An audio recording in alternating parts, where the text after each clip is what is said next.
ربنا لا تزغ قلوبنا بعد إذ هديتنا وهب لنا من لدنك رحمة إنك أنت الوهاب.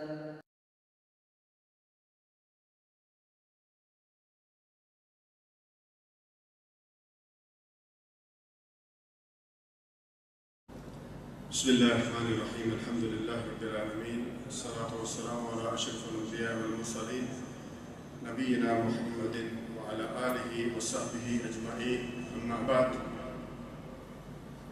معزز سامعین و سامعات، آج کی اس مختصر درس کا موضوع ہے حج و عمرے کے بعد ہماری طرز زندگی یا حج اور عمرے کے بعد ہمارا کیا عمل ہونا چاہیے. رسول اللہ صلی اللہ علیہ وسلم نے فرمایا کہ من حج للہ فلم یرفث ولم یفسق رجع کیوم ولدتہ امہ، اور کما قال صلی اللہ علیہ وسلم کہ جس شخص نے حج کیا کس کے لیے؟ اللہ کے لیے،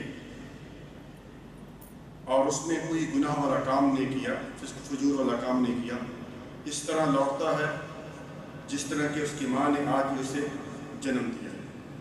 اسی طرح ایک اور جگہ نبی صلی اللہ علیہ وسلم نے فرمایا الحج المبرور لیس له الجزاء الا الجنہ، متفق علیہ، بخاری مسلم کی روایت ہے کہ حج مبرور کا جو جزا ہے یا اس کا اجر ہے وہ جنت کے علاوہ کچھ نہیں، یعنی اس کی جو ثواب ہے وہ جنت. تو مبارکباد کے لائق ہیں وہ لوگ جنہوں نے اس سال حج کیا، عمرہ کیا. اور میں یہ سمجھتا ہوں کہ دیکھیے کتنے لوگ ہیں ہمارے پاکستان، انڈیا، بنگلہ دیش اور بھی ممالک میں جو ان دو مقدس جگہوں کی حسرت لیے ہوئے، تمنا لیے ہوئے اس دنیا سے چلے جاتے ہیں. آپ لوگوں کو اللہ تعالیٰ نے یہ موقع دیا، آپ لوگ یہاں آئے اور خانہ کعبہ میں نمازیں پڑھی، مسجد نبی میں گئے، حج کیا، عمرہ کیا. اللہ تعالیٰ سے دعا ہے کہ اللہ تعالیٰ ہم سب کا جو بھی اس سال جنہوں نے حج کیا ہے، عمرے کیے ہیں، اللہ تعالیٰ اپنی بارگاہ میں قبول و منظور فرمائے. اب حج کے بعد یا عمرے کے بعد ہماری جو ہے طرز زندگی یا کیا عمل ہونا چاہیے. دیکھیے حج اور عمرہ، اس میں دو چیزوں کی بات ایک حاجی کے ذہن میں بار بار ڈالی جاتی ہے احرام باندھنے کے ساتھ ہی، ایک عقیدہ توحید اور ایک اتباع سنت. جیسے ہم میقات سے احرام باندھتے ہیں تو اس کے ساتھ ہم یہ تلبیہ پڑھتے ہیں لبیک اللہم لبیک لبیک لا شریک لک لبیک ان الحمد، اس طرح پوری آخر تک کہ اے اللہ میں حاضر ہوں، اے اللہ میں حاضر ہوں، تیرا کوئی شریک نہیں. گناہوں کی پوری پوٹی لے کے ہم جاتے ہیں اللہ تعالیٰ کی بارگاہ میں توبہ کرتے ہیں کہ اللہ میں حاضر ہو گیا، اب تو ہی ہے میرے تمام گناہوں کو بخش دے، اور تیرا کوئی شریک نہیں. سب سے اہم چیز یہ ہے عقیدہ توحید. وہاں سے جب ہم حجر اسود کے پاس آتے ہیں پھر ایک دفعہ عقیدہ توحید اعلان کرتے ہیں. جب حجر اسود کو ہم استلام کرتے ہیں کہ بسم اللہ اللہ اکبر ایک ہاتھ کے ساتھ کہ اللہ کے نام سے، اے اللہ تو بڑا ہے. اس کے بعد وہاں سے جب ہم سعی کے لیے جاتے ہیں تو صفا پر کھڑے ہو کر قبلہ کی طرف منہ کر کے پھر ہم اس عقیدہ توحید کے الفاظ کو دوبارہ دہراتے ہیں. کیسے؟ لا الہ الا اللہ وحدہ لا شریک لہ الملک ولہ الحمد وہو علی کل شیء قدیر، کہ اے اللہ تیرے علاوہ کوئی معبود نہیں، تیرے لیے بادشاہی ہے، تیرے لیے حمد ہے، اور تو ہی ہر چیز پر قادر ہے. نبی صلی اللہ علیہ وسلم نے فرمایا 3 دفعہ ایمان صحیح پر کھڑے ہو کر یہ الفاظ دہرانے، اور پھر مروہ پر بھی سیم. اس کے بعد یہاں سے ہم منی جاتے ہیں، پھر بھی یہ لبیک اللہم لبیک لبیک لا شریک لک لبیک یہ کہتے ہوئے ہم منی میں پہنچتے ہیں، اور وہاں پہ جو ہے وہ ایک دن گزارتے ہیں ہم. وہاں سے پھر آگے عرفات اللہ اکبر لا الہ الا اللہ اللہ اکبر وللہ الحمد، یہ تمام پورے شروع سے لے کر آخر تک، اور جس دعا کو بہترین دعا قرار دیا گیا نبی صلی اللہ علیہ وسلم نے، وہ بھی یہی دعا تھی کہ خیر الدعاء دعا یوم عرفہ، کہ سب سے بہترین دعا، سب سے افضل دعا کون سی ہے؟ وخیر ما قلت انا والنبیون من قبلی، جو میں نے مانگی اور مجھ سے پہلے جتنے بھی نبی آئے ان سب نے مانگی، اور وہ دعا بھی کیا ہے؟ لا الہ الا اللہ وحدہ لا شریک لہ الملک وله الحمد وعلى كل شيء قدیر۔ دیکھیے آپ اسی طرح پھر اس سے مزدلفہ میں جاتے ہیں، پھر یہی تکبیرات بلند کرتے ہوئے، اور پھر ہم 10 ذی الحجہ کو جب کنکریاں مارتے ہیں، پھر ایک دفعہ ہر کنکری کے ساتھ ہم اللہ تعالیٰ کی توحید بیان کرتے ہیں، ہر کنکری کے ساتھ اللہ اکبر اللہ اکبر اللہ اکبر۔ کس طرح عقیدہ توحید انسان کے ذہن میں جو ہے وہ راسخ کی جاتی ہے۔ اور دوسری اہم چیز میرے بھائیوں، اتباع رسول، نبی صلی اللہ علیہ وسلم کا طریقہ۔ دیکھیے خانہ کعبہ سے ہم مینا میں جاتے ہیں، حالانکہ مینا تھوڑا سا فاصلہ ہے، وہاں پہ ہم 5 نمازیں پڑھتے ہیں، اور وہ بھی قصر۔ ہونا تو یہ چاہیے تھا کہ ہم وہیں پہ خانہ کعبے میں رہتے ہیں، جہاں پہ ایک نماز کا ثواب 1 لاکھ کے برابر ہے، وہاں کیوں جاتے ہیں؟ کیونکہ نبی صلی اللہ علیہ وسلم نے فرمایا کہ مینا میں آپ نے 5 نمازیں پڑھنی ہے، ظہر عصر مغرب عشاء، اور دوسرے دن 9 کو جو ہے وہ فجر کی۔ پھر تھوڑی دیر دور ہم عرفات پہ جاتے ہیں، دنیا سے کٹ کر اپنی بیوی بچوں کو چھوڑ کر، کوئی اپنے رشتہ داروں کو چھوڑ کر عبادت کے لیے آئے۔ ہونا تو یہی چاہیے تھا کہ اپنی نمازوں کو اپنے وقت پہ پڑھتے، ظہر میں اپنے وقت پڑھتے، عصر میں وقت پڑھتے، لیکن کیوں ہم ظہر اور عصر کی نماز جمع کرتے ہیں اور قصر کرتے ہیں؟ 1 اذان اور 2 اقامت کے ساتھ ہم پڑھتے ہیں، اس لیے یہ نبی صلی اللہ علیہ وسلم۔ پھر وہاں سے ہم مغرب کی نماز سے پہلے، حالانکہ مغرب کی نماز کا وقت ہو جاتا ہے تقریباً، لیکن وہاں سے نکل جاتے ہیں مزدلفہ کی طرف۔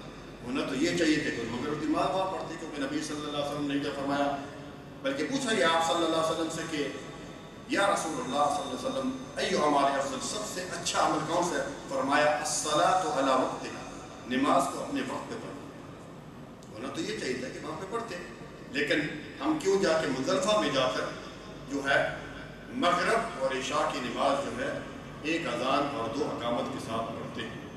اس لیے کہ یہ نبی صلی اللہ علیہ وسلم کا۔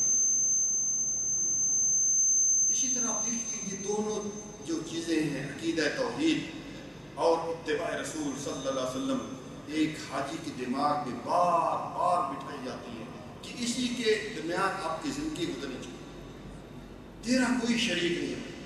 اس لیے اللہ تعالیٰ نے قرآن کریم سورۃ نساء آیت نمبر 48 میں کیا فرمایا؟ ان اللہ لا یغفر ان یشرک بہ ویغفر ما دون ذلک لمن یشاء۔ اللہ تعالیٰ یہ فرماتے ہیں کہ میں شرک کرنے والے کو کبھی معاف نہیں کروں گا، اس کے علاوہ جتنے گناہ ہوں گے میں چاہوں گا معاف۔ بھائی عبادت بہت سارے لوگ کر رہے ہیں، لیکن کیوں یہاں اس لیے فرمایا کہ اللہ تعالیٰ کے ساتھ کسی کو بھی شریک نہ کرو۔ وہی داتا ہے، وہی غریب نواز ہے، وہی پالنہار ہے، وہی کرنے والا ہے، وہی کشتی پار لگانے والا ہے، وہی غوث اعظم ہے۔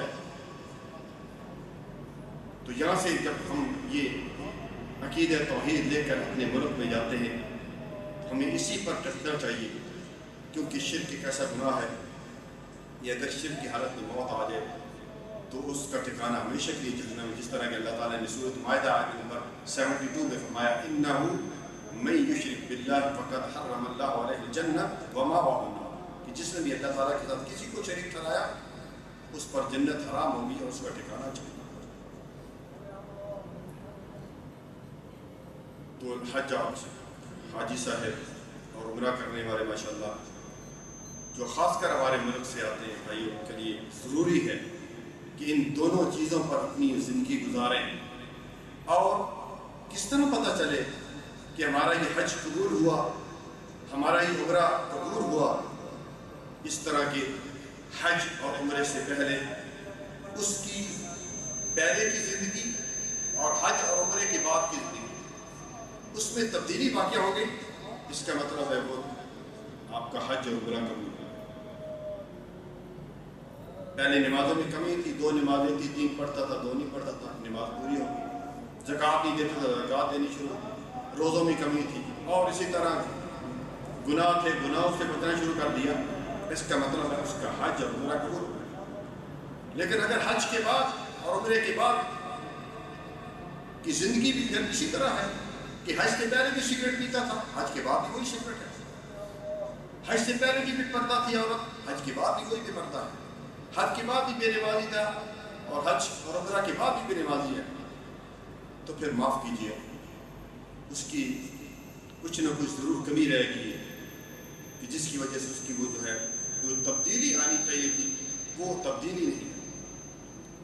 تبدیلی ضروری ہے، اور عقیدہ توحید یہ ایک اہم چیز ہے ایک مسلمان کے لیے بھائی، جس کی دعوت جتنے بھی نبی آدم علیہ السلام سے لے کر اور رسول اللہ صلی اللہ علیہ وسلم تک آئے، انہوں نے ایک یہ عقیدہ توحید بیان کی۔ وَلَقَدْ بَعَثْنَا فِي كُلِّ أُمَّةٍ رَسُولًا أَنِ اعْبُدُوا اللَّهَ وَاجْتَنِبُوا الطَّاغُوتَ، کہ ہر امت میں ہم نے ایک نبی بھیجا، اس کی کیا دعوت تھی؟ سب سے پہلے ایک اللہ تعالیٰ کی عبادت کرو، اور ہر اس شے سے رک جاؤ، طاغوت ہر وہ شے جس کی اللہ کے علاوہ عبادت کی جاتی ہے اس سے رک جاؤ، کیونکہ جب تک انسان کا عقیدہ توحید صحیح نہیں ہوگی بھائی، اس کا کوئی عمل بھی اللہ تعالیٰ کے یہاں قبول نہیں۔ اس لیے رسول اللہ صلی اللہ علیہ وسلم نے معاذ بن جبل رضی اللہ تعالیٰ عنہ کو وصیت کی تھی کہ یا معاذ لا تشرک باللہ ان الشرک لا تشرک باللہ وان قتلت او خرقت، اے معاذ اللہ تعالیٰ کے ساتھ کسی کو شریک نہ ٹھہرانا، اگر تمہاری بوٹیاں کر دیے جائے، تمہیں جلا دیا جائے، پھر بھی اللہ تعالیٰ کے ساتھ کسی کو شریک نہ ٹھہرانا۔ یہ ایک عام مسئلہ ہے۔ اور دوسری جو ہے اتباع رسول کہ نبی صلی اللہ علیہ وسلم کا طریقہ، اس لیے سورۃ الکہف میں آپ آخری آیت پڑھتے ہیں جمعے والے دن، اس میں اللہ تعالیٰ نے کیا فرمایا؟ فمن کان یرجو لقاء ربہ فلیعمل عملا صالحا ولا یشرک بعبادۃ ربہ احدا، کہ جو شخص بھی اللہ تعالیٰ سے ملاقات کرنے کا ارادہ رکھتا ہے، اور ہم سب چاہتے ہیں، کیا خیال ہے؟ سب مسلمان نہیں چاہتے کہ ہم اللہ تعالیٰ سے ملاقات ہو، تو کیا کرے؟ 2 چیزوں پر عمل کرے، ایک تو یہ فلیعمل عملا صالحا، وہ نیک عمل کرے، نیک عمل کے لیے ضروری ہے نبی صلی اللہ علیہ وسلم کا طریقہ ہر کام میں دیکھنا، اور دوسری چیز یہ ولا یشرک بعبادۃ ربہ احدا، اور دوسری یہ ہے کہ اللہ تعالیٰ کے ساتھ کسی کو بھی شریک نہ ٹھہرانا۔ اور یہی 3 سوال جو ہیں قبر میں میت کو دفنانے کے ساتھ ہی یہ 3 سوال آنے۔ پہلا سوال من ربک، تیرا رب کون ہے؟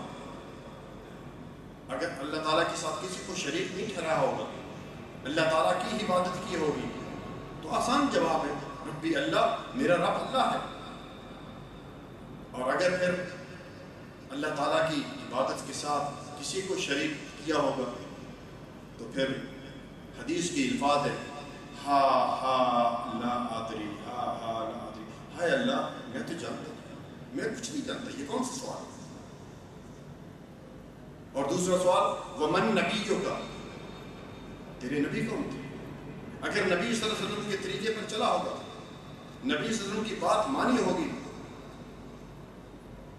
تو پھر آسان سوال ہے نبینا محمد صلی اللہ علیہ وسلم، ورنہ پھر یہی جواب ہے کہ ہاں لا ادری، ہائے میں تو نہیں جانتا، میں تو نہیں جانتا۔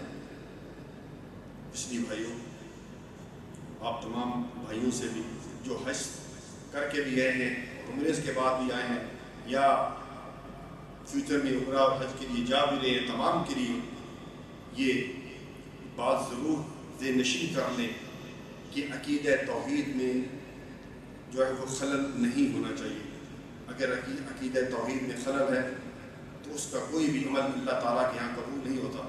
اللہ تعالیٰ نے سورۃ انعام میں 18 نبیوں کا ذکر کیا، نبیوں کے نام لیے باقاعدہ، آیت نمبر 82 سے لے کر اور 88 تک آپ دیکھیے نام لے لے کر اللہ تعالیٰ نے موسیٰ علیہ السلام، زکریا علیہ السلام، اسماعیل علیہ السلام، ابراہیم علیہ السلام، یونس علیہ السلام، یسع علیہ السلام، اس طرح 18 نبیوں کے نام لے کر آیت نمبر 88 میں فرمایا وَلَوْ أَشْرَكُوا لَحَبِطَ عَنْهُمْ مَا كَانُوا يَعْمَلُونَ، اگر یہ نبی بھی شرک کرتے ہیں تو ان کے بھی اعمال ضائع ہوتے ہیں۔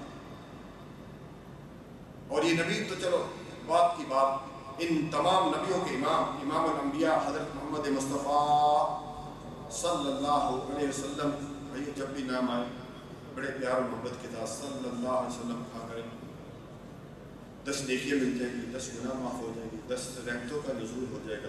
اور جو شخص جو ہے وہ نبی صلی اللہ علیہ وسلم کا نام لینے کے بعد، سن لینے کے بعد صلی اللہ علیہ وسلم کہنا گوارا نہیں کرتا تو اس کے لیے بڑی سخت وعید ہے۔ چنانچہ آپ صلی اللہ علیہ وسلم نے فرمایا البخیل من ذکرت عنده فلم یصلی علیہ، کہ وہ شخص بخیل ہے جس کے سامنے میرا نام لیا جائے اور وہ مجھ پر جو ہے وہ درود نہ بھیجے صلی اللہ علیہ وسلم۔